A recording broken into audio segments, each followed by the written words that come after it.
in his name. What was that? Yeah! Okay.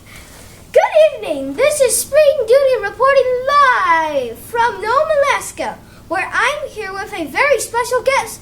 His name is Brian Doyle, and he just completed a very long journey to be with us today. That's right, a very long journey, Brian, and today I ride on a bumpy time machine. It takes me all the way here from the year 1874. How about that, huh? Okay, Brian. Well, Brian, can you tell our viewers out there what you did? Oh, a lot of things, mainly. But, I became a whaler at a very young age.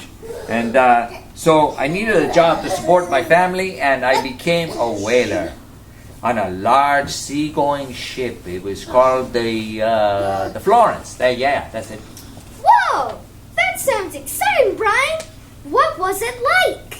Well, it was a very hard life out on the sea. And, the work was exhausting, and the salt water had got on my hands and made them dry out and crack and bleed, and it hurt a lot, So, and the food, the food, cold and slimy. Don't go on a whaling ship. Bad food, bad. Rated 1 star only. That doesn't sound like very much fun, Brian. Well, it wasn't, I can tell you that. I didn't have any much fun at all. But it wasn't supposed to be fun, Mr. Duty, because we were out there to work, and work we did. I never got seasick, and I ate like a starving wolf. And that's what the rest of the crew, they called me the starving wolf, because I tore into every meal, and I always cleaned my plate. Very good. Can you tell our viewers, why did I keep that word messed up? Viewers about some of the things you saw out there on the high seas? Why, sure, I can tell you some of the things I saw on the high sea there, Brian. No, I'm Brian. Let me think. Oh, sure. Once I saw a whale snap one of the away boats in half with his tail. Oh, it was a sad day. Sad day. Because on that little away boat was our friend.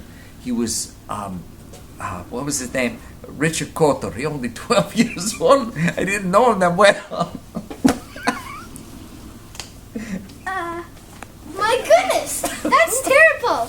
Can you tell us who friends were?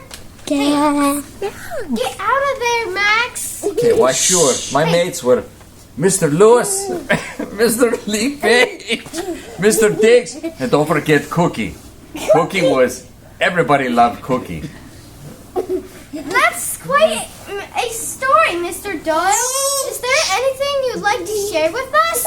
Why, sure. It was no pleasure cruise. This is my mate, first mate. Quiet, first mate. We'll be out on the sea for months before we could hunt down a whale. But we did, and when we celebrated, we partied with a lot of fine food and grog. You don't have any grog, do you? I like grog. I'm sorry, Brian. Well, thanks for being with us today. Yeah, sure. Happy to be here with you. See you later.